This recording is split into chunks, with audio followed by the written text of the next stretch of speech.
그 집은 그저 폐허일 뿐이니 가족을 구하기 위해 팔아라. 아이들이 아빠를 이기적이라고 부르나요?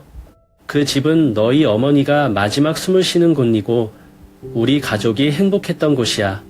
미래를 원해. 가서 찾아라. 하지만 그 집을 가지러 아버지의 시체를 밟지 말아라. 그들 사이의 갈등은 집을 둘러싼 것뿐만 아니라 두 세대 간의 충돌이기도 합니다.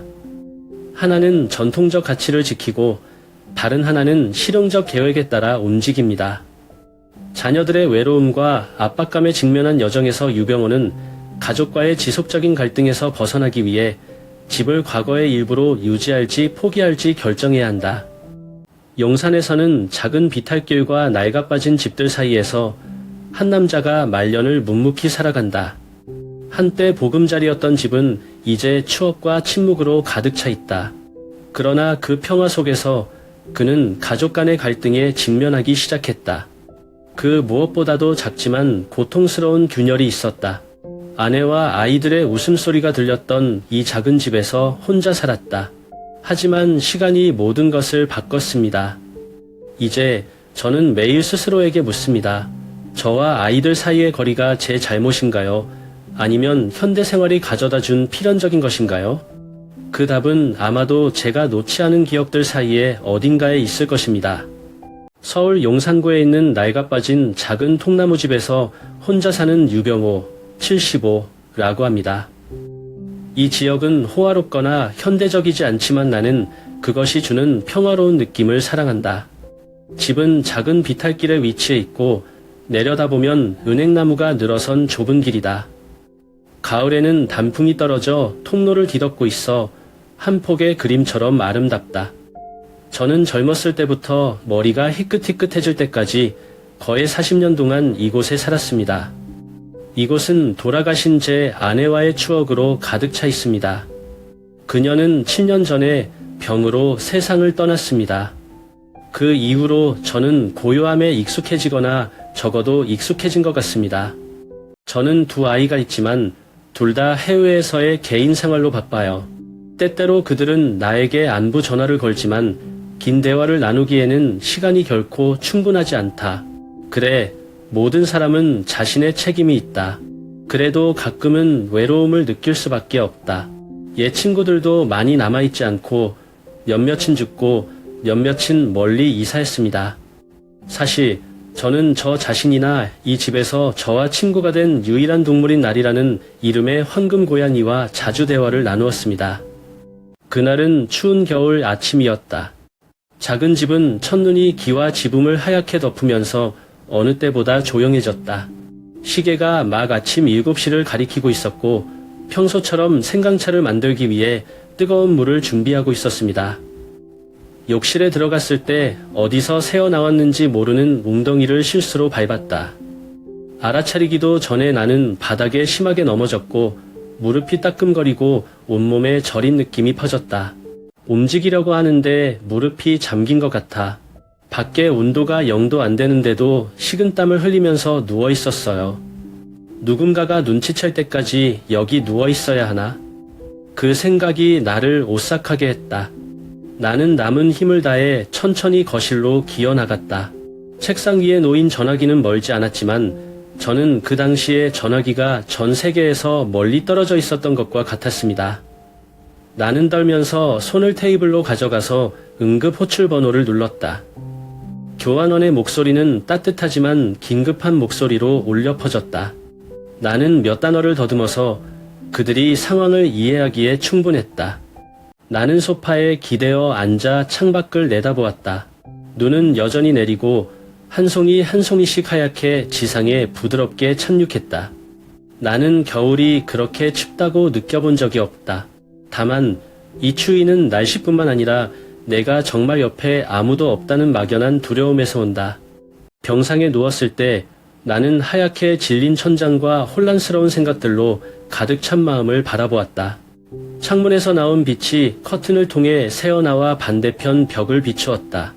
병원의 추위는 용산의 작은 집의 추위와는 거리가 멀고 영혼이 없고 낯설다.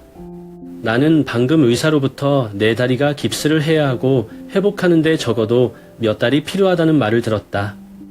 그동안 어떻게 살까라는 질문만 머릿속에 떠올랐어요. 장남 병준 씨한테 전화번호를 눌렀어요. 다른 쪽 끝, 목소리가 약간 놀랍습니다. 아마 이 시간에 제가 전화하는 것을 잘 듣지 못했기 때문일 것입니다. 나는 상황을 설명하면서 가능한 한 목소리를 차분하게 유지하려고 노력했다. 미국에서 바로 돌아오는 비행기를 예약할 거래요. 이어서 막내딸 지은이에게 전화를 걸었다. 지은이는 부산에 살고 있는데 목소리가 조금 긴장되지만 강해지려고 한다. 그는 오후에 바로 도착할 것이라고 말했다. 나는 두 사람이 나를 사랑한다는 것을 알고 있지만 둘 다 자신의 삶이 있다는 것도 잘 알고 있다.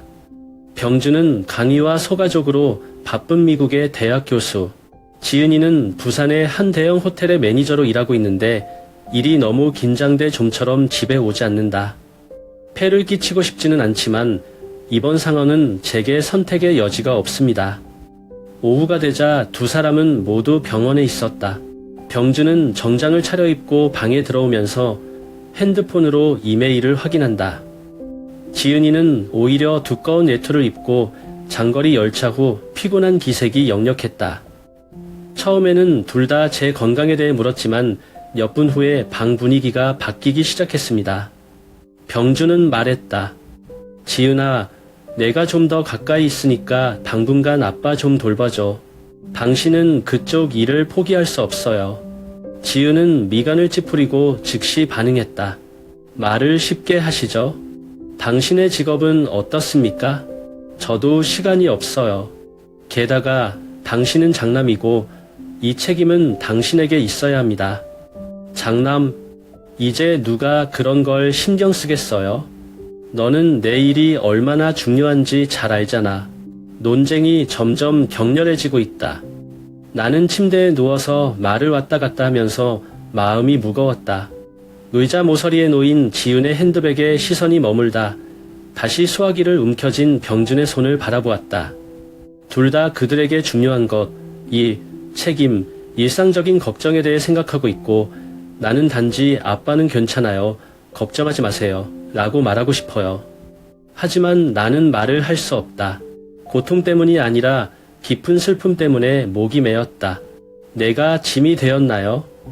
아니면 가족 관계는 압력을 받을 때 쉽게 긴장하고 끊어지는 연약한 줄뿐인가? 결국 지은은 벌떡 일어나 냉정한 목소리로 말했다. 만약 당신이 못했으면 제가 처리할게요. 근데 제가 먼저 말씀드리자면 제가 짧은 시간 안에 아버지를 모실 수밖에 없어요. 그 다음에 제가 요양원에 아버지를 모시고 가겠습니다. 병준은 침묵했지만 분명히 동의하지 않았다. 나는 둘 다 바라보며 달래기 위해 약한 미소를 지으려 했다. 하지만 제 마음속에는 또 다른 두려움이 생겨나기 시작했습니다. 양로원, 그 단어는 마치 누군가가 이번 겨울의 마지막 따뜻함을 방금 앗아간 것처럼 차갑고 낯설게 울려 퍼졌다. 병준이가 강남에 있는 자기 집으로 데려다 주자고 했어요. 그 아파트는 고급스럽고 안락하며 현대적인 아파트 단지 안에 위치해 있습니다. 용산에 있는 저의 오래된 목조 주택과는 정반대죠. 처음에는 특히 겨울에 혼자 4개의 차가운 벽을 마주하지 않아도 된다는 안도감을 느꼈다. 조금 부끄럽지만 장남 가족과 함께 사는 것이 지금으로서는 가장 좋은 해결책이라고 생각한다. 강남에 온 첫날 나는 어쩔 수 없이 서먹서먹했다. 27층에 위치한 병준의 아파트는 발코니에서 불빛이 반짝이는 도시의 전경이 한눈에 들어온다. 그의 아내 선미는 어색한 미소로 나를 맞았다. 그녀는 언제나 옷차림이 단정하고 우아한 여성이었지만 나를 바라보는 그녀의 눈빛이 마치 무엇인가를 고려하는 것 같았다. 아버지는 거실을 이용하실 수 있지만 가구를 지저분하게 두지 마세요. 라고 그녀는 가볍지만 의미심장한 목소리로 말했습니다. 나는 마음의 허탈감을 드러내지 않으려고 노력하면서 고개만 끄덕였다. 그들의 거실은 넓은 편이었고 커다란 소파와 유리차 테이블이 있었다. 담요와 베개를 나눠줬지만 그 이상은 없었습니다. 그날 저녁 소파에 누워 침실에서 병준과 선미의 발자국 소리를 들으니 어느 때보다 마음이 허전했다. 거기서 그치지 않아요. 다음 날 부엌에서 차를 한잔 타려고 하자 선미가 들어와 나와 싱크대를 힐끗 쳐다봤다. 아빠, 부엌을 더럽히지 않도록 주의하세요. 어제 닦았어요. 나는 불청객처럼 느껴져 고개를 숙여 사과했다. 며칠 후 나는 나의 존재가 선미를 불편하게 하는 것 같다는 것을 깨달았다. 그녀는 내가 TV를 보고 앉아있는 것을 보거나 내가 설거지를 하지 않을 때 자주 한숨을 쉬곤 했다. 나는 가능한 모든 것을 깔끔하게 하려고 노력하지만 아무것도 그녀를 만족시킬 수 없을 것 같다. 어느 날 병준이가 출근했을 때 선미는 솔직하게 말했다. 아빠, 3명 다 같이 이렇게 작은 공간에 살기가 정말 쉽지 않아요. 나는 아버지가 다리가 좋아진 후에 아버지를 위해 더 적합한 장소를 찾아야 한다고 생각한다. 나는 조용했다. 그 말은 순순히 말하기는 해도 술술 내뱉는 말 같다. 나는 선미가 틀리지 않았다는 것을 안다. 이 아파트는 나를 위한 곳이 아니다. 하지만 그 말은 여전히 내 자존심의 칼자국 같다. 병준이를 방해하고 싶지 않아요. 그는 일하느라 바빴고 이제 아내의 불평에 직면했다. 하지만 내가 갈 곳이 또 있는지 모르겠다. 용산의 텅 빈 집으로 돌아가야 한다는 생각이 나를 두렵게 했다. 나는 문득 지은이 생각이 났지만 스스로에게 말했다. 그녀도 나아지지 않았을 거야. 바쁜 일도 있고 어느 날 저녁 소파에 누워있을 때 병준이가 작업실에서 나와 내 옆에 앉았다. 그는 한참 동안 나를 보고 말했다. 아빠, 선미가 불편하게 했다면 미안해요. 그녀는 나쁜 뜻이 아니에요. 단지 성격이 좀 완벽할 뿐이에요. 나는 미소를 지으며 고개를 저었다. 괜찮아. 아빠 이해해. 나는 너희 둘을 방해할까봐 두려울 뿐이야. 하지만 내 마음속에는 또 다른 불안감이 형성되기 시작했다. 가족과 함께 있어도 정작 발 디딜 틈이 없다는 것을 깨달았다. 그래서 저는 이것이 내 인생의 끝인가? 어디에도 속하지 않고 사는 것인가? 라고 생각하게 되었습니다. 그날 밤 거의 11시쯤 나는 잠을 잘 수 없었다. 아파트는 거실에서 벽시계의 똑딱거리는 소리가 똑똑히 들릴 정도로 조용했다. 나는 약간 갈증을 느꼈고 가볍게 일어나서 부엌으로 걸어가 물 한 잔을 따랐다. 병준과 선미의 침실을 지날 때 안에서 말하는 소리가 갑자기 들렸다. 처음에는 여느 때처럼 지나가려다가 선미의 목소리가 들려서 멈칫했다. 어떻게 아버지를 모시고 오셨어요? 못 참겠다고 경고했어. 그녀의 목소리는 크지 않았지만 분명히 답답함으로 가득 차 있었다. 나는 숨을 죽이고 벽에 살짝 기대고 마음이 모순투성이었다. 일부는 방으로 곧장 가고 싶었고 일부는 내가 듣는 것을 막을 수 없었다. 병준은 피곤한 목소리로 대답했다. 선택의 여지가 있다고 생각하세요. 아빠가 그렇게 넘어졌는데 설마 아빠를 집에 혼자 두겠어? 선미는 코웃음을 터뜨렸고 그녀의 목소리는 약간 야유적이었다. 그럼 아버지를 양로원에 데려가세요. 거기에 전문 간호사도 있고. 그는 아버지를 데려갔고 나는 달려가서 모든 것을 정리해야 했다. 못 참는다고 처음부터 분명히 말하지 않았어요. 나는 굳게 서 있었고 손에 든 물컵은 차가웠다. 가슴 깊은 곳에서 따끔따끔한 느낌이 퍼졌다. 병준은 지금 내 기분처럼 무거운 소리를 내며 한숨을 쉬었다. 그만 얘기해도 돼. 너무 부담스러워요. 그 뒤 선미의 대답은 들리지 않았지만 다급한 말투로 답답함이 가라앉지 않았음을 말해준다. 나는 더 이상 거기에 서 있을 수 없다. 아픈 다리를 가진 나는 몸을 돌려 내 방으로 여겨지는 소파로 조용히 걸어갔다. 그날 밤 나는 잠을 잘 수가 없었다. 선미의 말이 끝없이 반복되는 악보처럼 머릿속에 맴돈다. 아빠를 요양원에 데려가. 제가 처음 듣는 말은 아니지만 며느리의 입에서 나오자 그들은 훨씬 더 고통스러웠습니다. 나는 거기 누워 천장을 쳐다보았는데 마음이 무거웠다. 나는 내가 이 아파트에서 외부인이라는 것을 알았지만 배제된 느낌이 이렇게 뚜렷할 줄은 몰랐다. 일찌감치 일깨워주는 말 한마디 한마디가 이제는 그 어느 때보다 분명해졌다. 이게 며느리에게 난처할 수 있다는 걸 미리 알면서도 병준의 초대를 받아들인 게 잘못이었나 싶었다. 다음날 아침, 온 가족이 아침을 먹을 때 나는 침착함을 유지하려고 노력했다. 선미는 여전히 아무렇지 않은 듯 웃으면서 말했지만 그녀의 눈빛인 나에게서 단 1초도 멈추지 않았다. 병준은 잠자코 있다가 마치 되면 대화에서 도망치려는 듯 손으로 전화기를 계속 쓰다듬었다. 젓가락을 들었지만 아침 식사에서는 아무런 맛이 느껴지지 않았다. 갑자기 선미는 다음과 같이 말했다. 아빠, 저는 당신이 더 편안해지고 싶다면 우리가 당신을 돌보기 위해 가정부를 고용해야 할지도 모른다고 생각해요. 그럼 아빠는 여기서 더 이상 불편해 하실 필요가 없겠네요. 그 말은 내 자존심을 칼로 베는 격이었다. 나는 억지로 웃으며 대답했다. 아니야, 아빠가 알아서 해. 하지만 나는 잘 알고 있다. 아무도 나를 붙잡고 싶어 하지 않는다. 저는 그곳에 호화로운 식탁에 앉아 있었지만 제 마음속에서는 모든 것이 완전히 부서져 버렸습니다. 병준의 아파트에서 하룻밤을 꼬치꼬치 고민한 끝에 떠나기로 했다.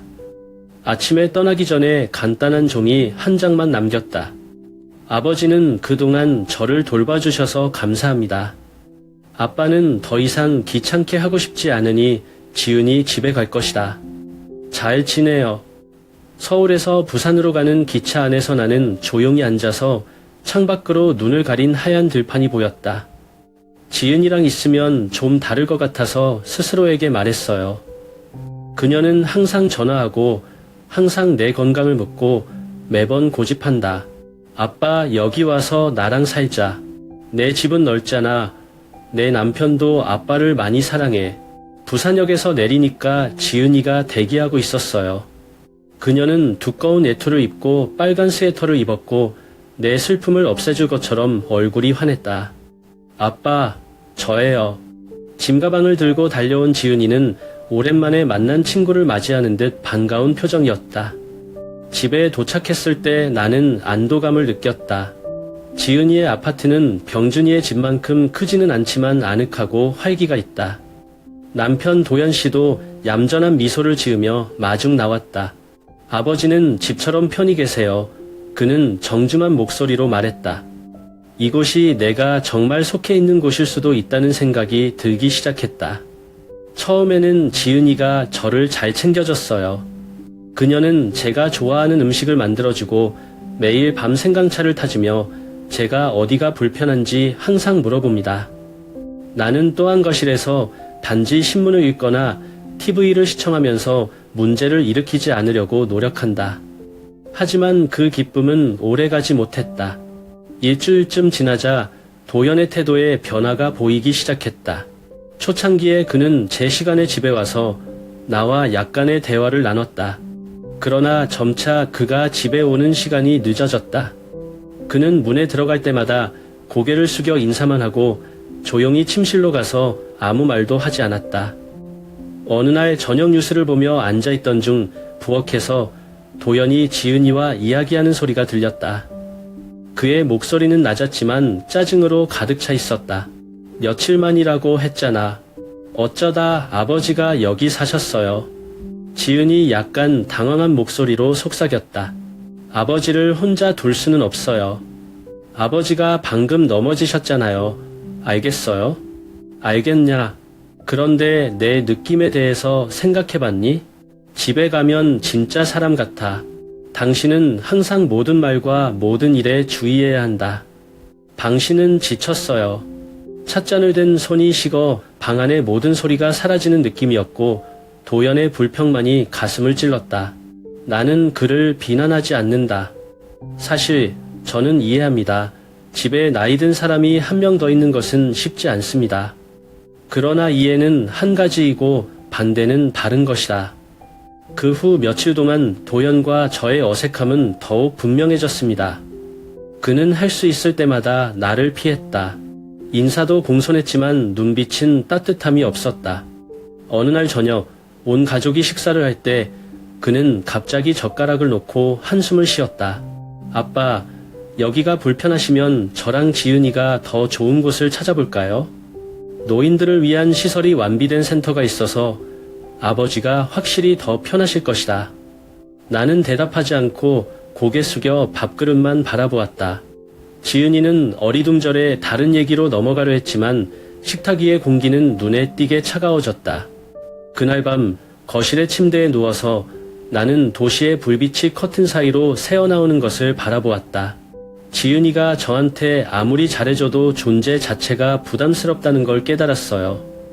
나는 마음이 무거웠고 한 질문이 나를 계속 괴롭혔다. 내가 아직도 어디에 속해 있는가? 어느 봄날 아침 햇빛이 창문을 통해 쏟아져 나왔지만 지은이가 갑자기 생각지도 못한 얘기를 꺼내자 마음이 무거웠다. 그녀는 식탁에 내 맞은편에 앉아 커피잔을 들고 있었지만 한 모금도 마시지 않은 것 같았다. 그는 망설임과 결단력 있는 눈빛으로 나를 바라보다가 천천히 말했다. 아빠, 제 생각에는 아버지가 용산에 있는 집을 물려주면 모든 게 더 쉬울 거예요. 나는 잠시 동안 그녀가 무슨 말을 하는지 이해하지 못한 채 그녀를 바라보았다. 하지만 그 말이 점점 스며들면서 나는 놀라움을 금치 못했다. 뭐라고? 나는 떨리는 목소리로 되물었다. 지은이는 똑바로 앉아 침착함을 유지하려고 노력했다. 아빠, 제가 카페를 차리기 위해 자금이 필요하다는 거 아시잖아요. 집은 용산이고 아버지는 더 이상 거기로 가지 않으시잖아요. 자녀에게 양도하면 자녀가 매각하거나 담보하여 대출을 받을 수 있습니다. 가족 모두에게 좋은 거예요. 아빠, 지은이를 보니까 앞에 있는 사람이 더 이상 제가 안고 다니던 작은 딸이 아닌 것 같아요. 지은 씨, 엄마랑 아빠가 평생 사신 집이에요. 우리 가족의 추억이 가득한 곳이에요. 어떻게 그걸 팔 생각을 해?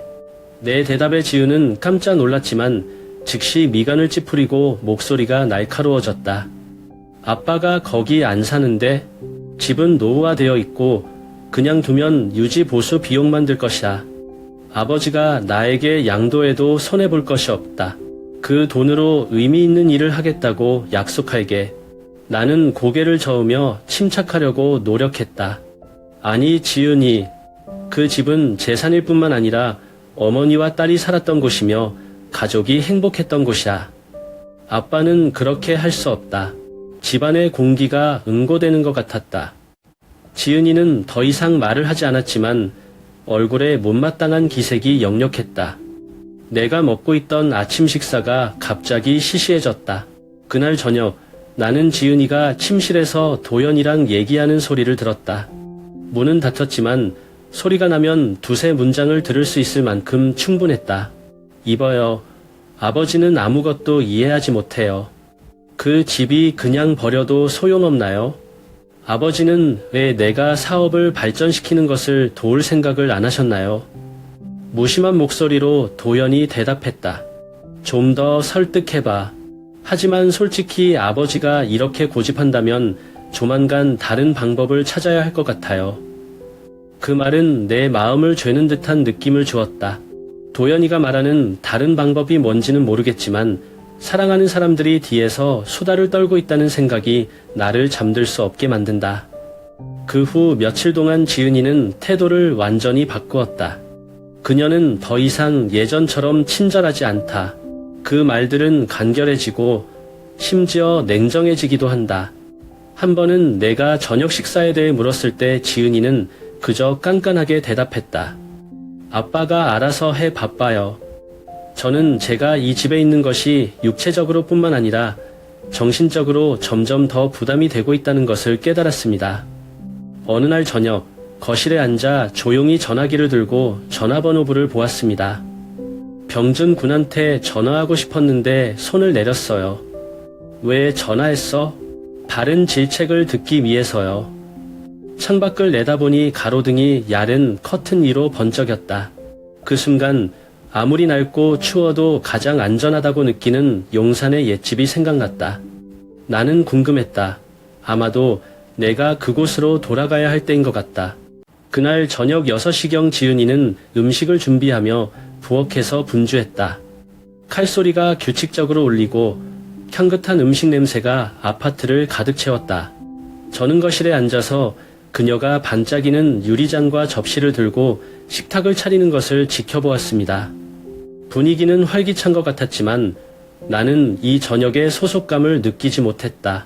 지은이가 부엌에서 나왔을 때 그녀는 말하기 전에 약간 주저하며 나를 바라보았다. 아빠, 저 오늘 밤에 친구들과 작은 파티를 해요. 제 생각에는 아빠, 잠깐 나갔다 와도 돼요? 나는 놀랐다. 나가. 지은이는 서둘러 설명했고 애써 부드럽게 말했다. 네, 몇 시간만요. 내 친구들은 여기에 어른이 있다는 것을 조금 부끄러워한다. 아빠도 같이 앉으면 불편하실 것 같아. 아빠가 산책하시거나 카페에 가셔서 좀 쉬시는 게 좋을 것 같아요. 지은이의 말에 나는 아연실색했다. 말은 그럴듯하게 들리지만 그 뒤에 숨어있는 것은 눈에 띄게 멀리 떨어져 있습니다. 파티에서뿐만 아니라 이 가족에서 밀려난 기분이다. 지은이를 곤란하게 하고 싶지 않다며 고개를 끄덕였다. 좋아요. 아빠 나갈게요. 외투와 모자를 챙겨 들고 아파트 문을 나서니 마음이 무거웠다. 밖은 부산이 저녁이면 생각보다 춥다. 나는 텅 빈 길을 따라 걸었고 양쪽으로 노란 불빛이 반짝거렸지만 조금도 따뜻하지 않았다. 모퉁이에 있는 작은 카페에 들러 따뜻한 차 한 잔을 주문했다. 고요한 공간에서 상상 속의 파티 테이블에서 들려오는 웃음소리는 나를 더욱 소외감을 느끼게 한다. 나는 카페에 2시간 정도 앉아 손님들이 한 사람씩 들어오고 나가는 것을 지켜보았다. 커플도 있고 친구들도 있지만 저처럼 조용히 창가에 앉아있는 노인에게는 아무도 주의를 기울이지 않습니다. 당장 아파트로 돌아갈 이유는 없지만 다른 어디로 가야 할지 모르겠어요. 마침내 집에 돌아왔을 때 나는 파티가 여전히 진행 중이라는 것을 알았다. 떠들썩한 웃음소리가 거실 안을 가득 메웠고 지은이는 내가 돌아온 것조차 알아채지 못했다. 나는 내 방에 들어가 문을 닫았지만 치솟는 자기 연민을 멈출 수 없었다. 다음날 아침 지은이가 방에서 나왔을 때 그녀는 후회와 약간의 부끄러움이 섞인 표정으로 나를 바라보았다.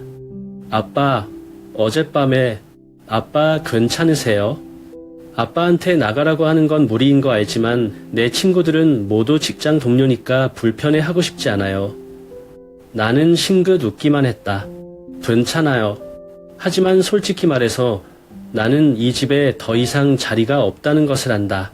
바로 그날 정오에 지은이랑 도연이 출근할 때 짐을 챙기고 나는 옷 몇 벌, 가족의 오래된 사진 한 장, 수첩 한 장만 많이 가져오지 않았다. 나는 책상 위에 종이 한 장을 남겼다. 아빠 간다. 아버지 걱정은 하지 마세요. 행복하자. 내가 아파트를 떠났을 때 비가 부슬부슬 내렸다. 어디로 갈지는 모르겠지만 한 가지는 확신합니다. 이곳에 머무르는 것은 사람들을 더 어색하게 할 뿐이며 인생의 마지막 날을 한쪽으로 내팽개쳐지는 기분으로 보내고 싶지도 않습니다. 초여름 어느 날 서울 근교에 있는 요양원으로 이사했다. 이곳은 언덕 위에 위치해 있고 주변에는 푸른 나무와 하얀 자갈이 깔린 작은 길들이 있다. 센터는 넓은 것 같고 깨끗한 달팽이 방이 있고 직원들은 항상 미소를 짓고 있습니다. 하지만 여기에 발을 들여놓은 순간부터 나는 형언할 수 없는 낯설음을 느꼈다. 내 방은 작지만 충분히 편안하다. 싱글 침대, 창가에 놓인 작은 탁자, 그리고 옷장. 나는 나의 얼마 안 되는 가구를 배치하고 이 새로운 공간에 집의 느낌을 주려고 노력했지만 여전히 내 마음의 공백을 메울 수 없었다. 여기 온 첫날 나는 캠퍼스를 산책했다. 노인들은 돌 의자에 흩어져 앉아 이야기를 나누거나 책을 읽는다. 그들은 이곳에 익숙한 것 같지만 나는 그렇지 않다. 나는 불청객처럼 느껴졌고 구석에 놓인 오래된 물건이 더 이상 사용할 가치가 없다. 학원 식사가 잘 차려져 있지만 나는 입맛이 없다. 다른 노인들이 즐겁게 이야기하는 동안 나는 단지 고개를 숙여 그들의 눈을 피하려고 했다. 그들은 나에게 별로 안부를 묻지 않았는데 아마도 새로운 얼굴들이 나타났다가 사라지는 것에 익숙했기 때문일 것이다. 어느 날 오후 창가에 앉아 정원을 내다보고 있을 때 한 젊은 직원이 설문지를 들고 들어왔다. 그녀는 고개를 숙여 인사하고 부드럽지만 분명한 목소리, 유 선생님, 몇 가지 질문에 답해 주셔야 돼요. 나는 고개를 끄덕이며 미소를 지으려 했다. 물어보세요. 그녀는 나에게 건강, 취미, 습관에 대한 질문을 하며 필기를 시작했다. 그러나 문장이 왔을 때 당신의 가족은 얼마나 자주 연락합니까? 나는 멈췄다. 뭉클한 느낌이 들었지만 꾹 참았다. 때때로 저는 더 이상 말하고 싶지 않고 짧게 대답합니다. 그녀는 미소를 지었으나 눈빛은 약간의 동정심을 흘렸다. 나는 그녀를 탓하지 않는다. 그녀는 단지 그녀의 일을 했을 뿐이다. 그러나 그 질문은 가슴 아픈 진실을 상기시킨다. 나는 더 이상 아이들의 삶에서 우선순위가 아니다. 지은이나 병준이가 가끔 전화해요. 전화는 짧으며 일반적인 질문에만 초점을 맞춘다. 잘 지내셨어요? 아빠는 어떻게 식사하세요? 늦가을 어느 날 날씨가 약간 쌀쌀하고 요양원으로 통하는 길에 단풍잎이 가득 떨어졌다. 나는 직원이 들어와서 다음과 같이 알릴 때 창가에 앉아 따뜻한 차 한 잔을 마셨다. 유삼촌, 아들이 방문했어요. 병준이 등장해서가 아니라 오랜만에 와서 좀 놀랐어요. 내가 떠나기 전에 그를 마지막으로 본 것은 강남에서였다. 나는 천천히 일어나서 재킷을 조절하고 응접실로 나갔다. 병준은 언제나처럼 정장 차림으로 거기 서 있었다. 그는 여전히 바빠 보이고 눈은 수면 부족을 분명히 드러냈다. 그는 나에게 고개를 끄덕여 인사했지만 안부를 묻거나 친밀한 대화를 나누는 대신 바로 다음 문제로 들어갔다. 아빠, 용산에 있는 집에 대해 얘기하고 싶어요. 나는 의자에 앉아 침착하려고 노력했다. 무슨 일이에요? 병준은 한숨을 쉬며 손을 뻗어 안경을 고쳐 썼다. 아빠, 사실 그 집은 비어 있어도 소용없다. 아빠가 여기 사셔서 거기 다시는 안 가실 거예요. 그렇죠? 그럼 팔지 그래요. 그 돈을 저랑 지은이한테 나눠주는 게 어때요? 나는 내 심장이 꽉 막힌 기분이었다. 병준이를 바라보며 눈빛에서 조금이라도 관심감을 찾으려 애썼지만 냉정한 계산만 보였다. 집을 판다고? 나는 실망감을 감추지 못한 목소리로 되물었다. 맞아, 아빠. 저는 중요한 프로젝트에 투자하기 위해 자금이 필요합니다. 지은이도 사업 확장을 위해 돈이 필요하다고 말했다. 그 집은 사용하지 않는 재산일 뿐이고 파는 것이 가장 합리적이다. 나는 조용히 하고 당장 대답하고 싶지 않다. 병준은 의자에 몸을 기대고 계속했다. 아빠 생각해. 엄마도 없어. 그 집은 이제 추억으로 남아있어요. 아버지께서 우리에게 양도하시면 우리는 그 돈으로 더 큰 가치를 창출할 수 있는 방법을 알게 될 것입니다. 그 말은 내 마음을 칼로 찌르는 것 같았다. 나는 아내와 함께 그 집에서 살았던 날들, 이제 기억으로만 남아있는 행복한 날들을 기억한다. 나는 일어나서 침착한 목소리를 유지하려고 노력했다. 생각해 볼게요. 아빠 지금 좀 피곤해. 집에 가. 병준은 언뜻 언짢은 표정을 지었지만 허탈한 뒷공백을 남기며 일어섰다. 얼마 지나지 않아 내 전화가 울렸다. 지은이요. 나는 망설이다가 전화를 받았다. 아빠, 병준이가 아빠랑 얘기하는 거 들었어요. 저도 그와 같은 생각이에요. 아빠, 그 집은 더 이상 필요 없으니 우리에게 맡겨두세요. 저는 침묵을 지킵니다. 지은이는 억지 섞인 목소리로 계속 말했다. 아빠 생각해봐. 오래된 집이야. 오랜 시간이 지나도 퇴보야. 팔아요. 아빠는 더 이상 걱정할 필요 없어요. 우리도 덜 고통스럽다. 나는 더 이상 듣고 싶지 않고 전화기를 꽉 잡았다. 아버지는 지금 이야기를 하고 싶지 않으셨고 저는 무뚝뚝하게 말하고는 전화를 끊었습니다. 수화기를 내려놓은 후 나는 한참 동안 조용히 앉아 있었다. 나는 다른 사람에게 이익을 줄 때만 가치가 있는 물건처럼 느껴진다. 병준과 지은이의 말은 나를 슬프게 했을 뿐 아니라 내가 평생 가족을 위해 희생한 것이 과연 의미 있는 일인지도 의문이다. 그날 저녁, 나는 작은 상자에 있는 옛날 가족 사진을 다시 폈다. 한때 사랑이 넘쳤던 얼굴들을 보며 나는 스스로에게 이것이 내가 열정을 쏟아서 만든 가족인가? 왜 이렇게 됐지? 새파랗게 질린 햇살이 벌거벗은 나무 사이로 흐르던 어느 겨울날, 나는 용산에 있는 옛 집으로 돌아가기로 결심했다. 양로원은 비록 편리하고 깨끗할지라도 나에게 결코 집이 아니었다.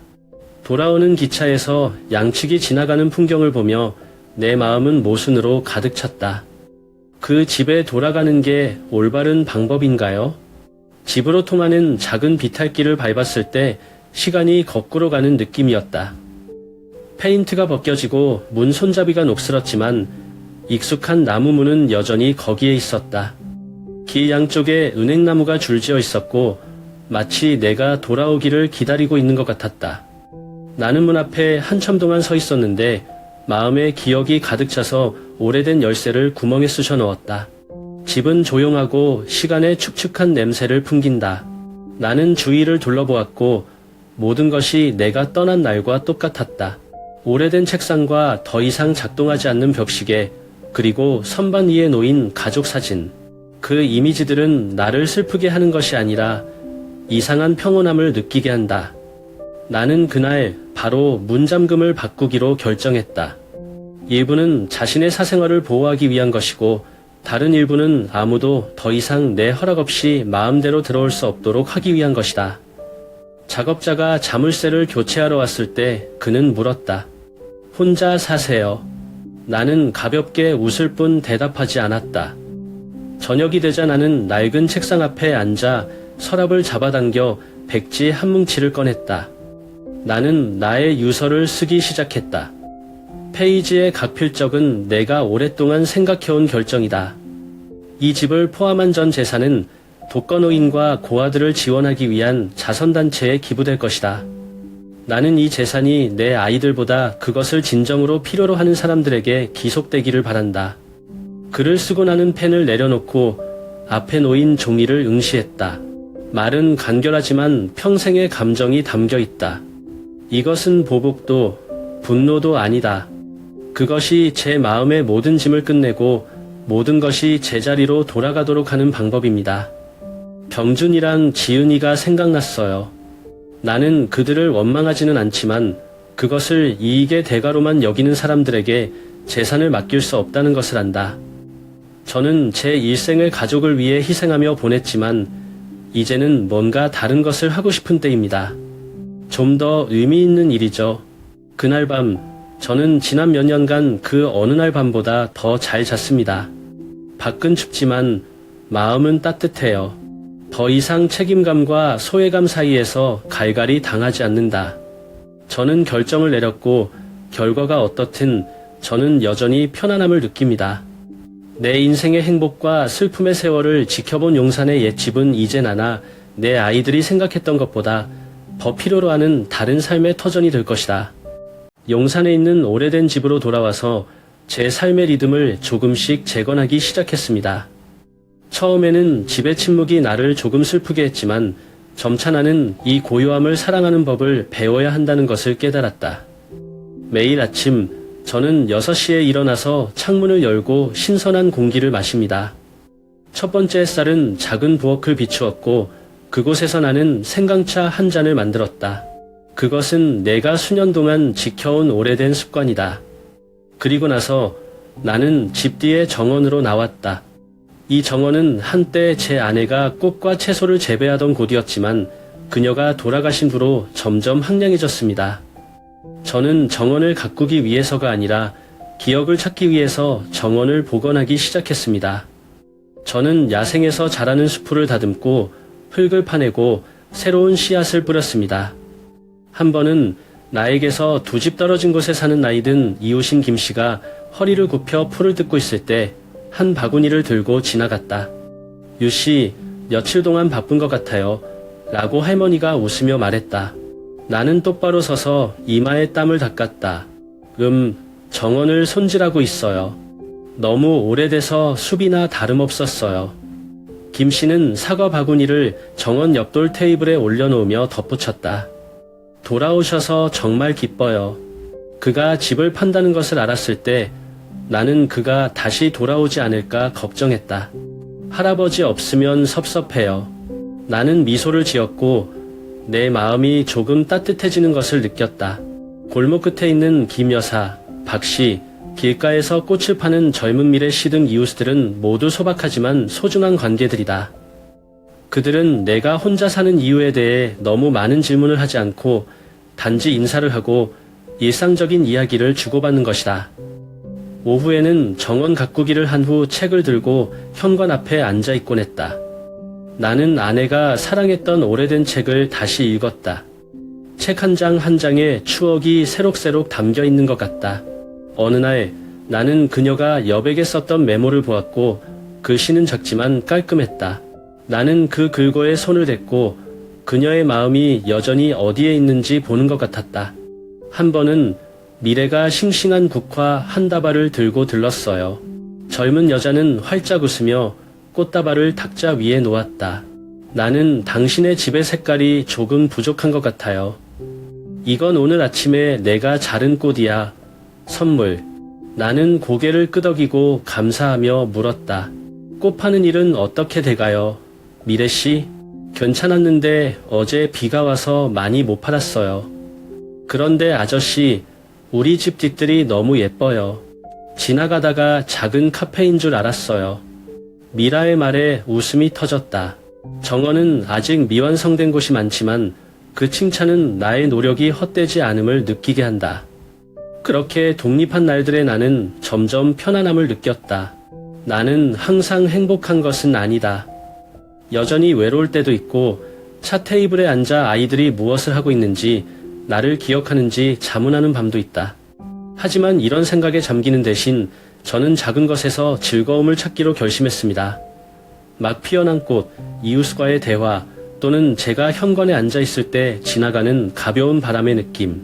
삶은 더 이상 압박이 없고 다른 누군가의 비위를 맞춰야 한다는 기대도 없다. 저는 그저 제 자신을 위해 하루하루를 살며 과거가 부드럽게 흘러가도록 내버려 두었습니다. 어느 10월 오후, 줄기찬 비가 온 후 날이 막 밝았다. 나는 현관 앞에 앉아 책을 들고 있지만 마음은 작은 정원에 몰두하고 있다. 국화꽃들이 막 피었고 밝은 노란색이 마당 구석구석을 밝게 했다. 그날 병준이랑 지은이가 저를 찾아오는 날일 줄 몰랐어요. 낡은 나무문이 삐걱삐걱 소리를 내자 나는 고개를 들어 두 아이가 마당으로 들어서는 것을 보았다. 병준은 롱코트를 입고 여느 때와 마찬가지로 바쁘고 긴장된 모습이었다. 지은이가 옆에 가서 눈을 내리깔고 소심한 듯 나는 책을 내려놓았고 조금 놀랐다. 둘이 뭐 하러 왔어? 병준은 고개를 숙인 채 앞으로 나갔다. 아빠, 우리는 당신과 얘기하고 싶어요. 나는 조용히 하고 둘 다 집에 들어오라고 신호를 보냈다. 작은 거실에서 나는 차를 끓였지만 아무 말도 하지 않았다. 너희 둘의 당혹감이 느껴질 정도로 침묵이 이어졌다. 마지막으로 지은이는 떨리는 목소리로 말했다. 아빠, 우리가 잘못했어. 우리가 한 일은 아버지를 슬프게 했다. 우리는 아버지가 용서하도록 무슨 말을 해야 할지 몰랐다. 병준은 말을 계속했고 그의 목소리는 낮았지만 솔직했다. 아빠, 저 고민 많이 했어요. 아버지는 우리의 이기심을 받을 자격이 없다. 우리는 가족의 가치를 잘못 이해했다. 아버지, 저희에게 잘못을 고칠 기회를 주세요. 저는 거기에 앉아서 제 두 아이를 보았습니다. 그들의 한마디 한마디가 내 마음을 혼란스럽게 만들었다. 저는 더 이상 그들에게 화를 내지 않습니다. 사실 저는 오랫동안 포기하기로 선택했습니다. 하지만 그들이 여기 서서 이런 말을 하는 것은 제가 생각지도 못한 일입니다. 나는 깊게 숨을 들이쉬고 천천히 말했다. 아버지는 오래전에 너희들을 용서하셨다. 하지만 용서가 모든 것이 원래대로 돌아갈 수 있다는 것을 의미하지는 않는다. 아버지는 더 이상 자식들에게 의지해야 할 아버지가 되어 돌아갈 수 없다. 지은이는 눈을 붉히며 고개를 들었다. 아빠, 우리는 당신이 우리에게 의지하기 위해 돌아오는 것을 원하지 않아요. 우리는 단지 아버지가 우리가 정말로 보상하고 싶다는 것을 알기를 바랍니다. 나는 그녀의 진심 어린 눈빛을 보고 마음이 부드러워졌지만 여전히 단호했다. 나는 너희들이 잘못을 깨닫는 것을 알고 있고 나는 그것을 감사히 여긴다. 하지만 아빠는 독립하는 법을 배웠고 계속 그렇게 하고 싶어 했다. 가족은 책임감만이 아니라 이해와 사랑이다. 정말 보상하고 싶다면 마음에 담아두세요. 방 분위기가 가라앉았다. 병주는 내가 방금 한 말을 되새기듯 고개를 숙였다. 지은이는 눈물을 닦고 미소를 지으려 했다. 아빠, 우리는 더 이상 강요하지 않을 거예요. 하지만 이제부터라도 자주 찾아뵐 수 있었으면 좋겠어요. 알았죠? 나는 조용히 고개를 끄덕였다. 좋아요. 하지만 죄책감 때문이 아니라 정말 아빠와 함께 있고 싶을 때 오세요. 병준, 지은이 떠나고 나서 다시 현관 앞 의자에 앉으니 마음이 한결 가벼워졌다. 저와 아이들 사이의 관계가 크게 바뀔 수 있을지는 잘 모르겠지만 최소한 아이들이 정말 중요한 것을 깨달은 것은 알고 있습니다. 그날 오후 해가 서서히 질 때 작은 정원을 옅은 노란색 빛이 덮였다. 나는 정원의 국화꽃을 보면서 오랫동안 놓아둔 짐처럼 느껴졌다. 가족은 비록 결점이 있더라도 각자의 삶에서 대체 불가능한 부분이다. 하지만 때로는 거리를 두는 것이 가장 좋은 치유책이기도 합니다. 그날 저녁은 쌀쌀했고 언덕에서 바람이 불어 통로에 마른 잎사귀들이 바스락거렸다. 저는 정원의 낡은 나무 의자에 앉아 향을 피워 아내의 사진 앞에 놓인 작은 탁자 위에 앉았습니다. 밤하늘은 맑았고 별빛은 옛 기억을 되살리려는 듯 반짝였다. 나는 스스로에게 물었다. 내가 너무 엄격하지 않을까? 아니면 이 사회를 위해 너희들이 변한 거니? 그 질문은 답을 찾기 위해서가 아니라 지나간 모든 것에 대해 생각하려고 마음속에 맴돌았다. 우리 부부가 이 집에 살았을 때 부자가 아니지만 항상 웃음으로 가득했던 젊은 시절을 기억한다. 우리는 두 자녀를 현명하게 키우기 위해 모든 것을 했고 응답을 요구하지 않고 최고의 것을 희생했습니다. 그래서 삶이 바뀌었습니다. 병준과 지은이는 성장하면서 사회의 기대와 압박감을 안고 바깥 세상으로 나갔다. 돈, 경력, 성공 등 그런 것들을 따라갔기 때문에 그들을 비난할 수 없다. 왜냐하면 그것이 이 세상이 항상 요구하는 것이기 때문이다. 그러나 그것 때문에 그들은 가족이 전부였던 단순한 가치들을 점차 잊게 되었다. 나는 마치 아내와 이야기하는 것처럼 책상 위에 사진을 보았다. 우리가 틀렸나요? 할머니? 아니면 이 시대가 모든 것을 바꿨기 때문일까? 아무도 대답하지 않고 바람 소리만 나뭇가지를 스치고 촛불이 눈앞에서 흔들렸다. 나는 뜨거운 차를 한 모금 마시면서 온기가 가슴에 퍼지는 것을 느꼈다. 내 마음이 점점 누그러졌다. 저는 아이들이 어렸을 때 겨울 저녁에 온 가족이 벽난로에 둘러앉아 군고구마를 먹었던 때를 기억합니다. 병준이가 그때 저한테 인생에 대한 순진한 질문을 많이 했고 지은이는 엄마에게 늘 붙어 다니며 할머니의 이야기에 매료되었습니다. 그 기억들은 지금의 추위 속에서 내 영혼을 따뜻하게 할 수 있는 작은 불길과도 같았다. 비록 그들이 변했지만 나는 원망할 수 없다는 것을 안다. 나는 아이들을 용서했다. 내가 고귀한 사람이 되고 싶어서가 아니라 용서가 내 자신의 평화를 지킬 수 있는 유일한 방법이라는 것을 이해했기 때문이다. 갑자기 옆집에서 김 여사가 스웨터를 들고 왔다. 유 선생님, 날씨가 이렇게 추운데 왜 계속 여기 앉아 계세요? 감기 걸리지 않게 옷을 더 입으세요. 나는 미소를 지으며 그녀의 손에서 셔츠를 받았다. 감사합니다. 전 괜찮아요. 그냥 오늘 밤 너무 예뻐서 여기 좀 앉아 있고 싶어. 김 할머니는 옆자리에 앉았고 우리 둘은 별말 없이 하늘에 반짝이는 별빛만 바라보고 있었다.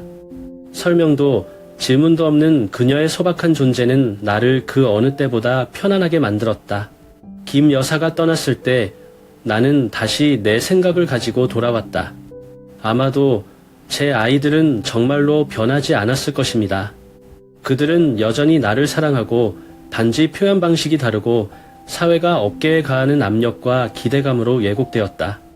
그리고 저는 외롭다고 느낄 때도 있었지만 이제는 더 이상 그들을 화내거나 비난하지 않습니다.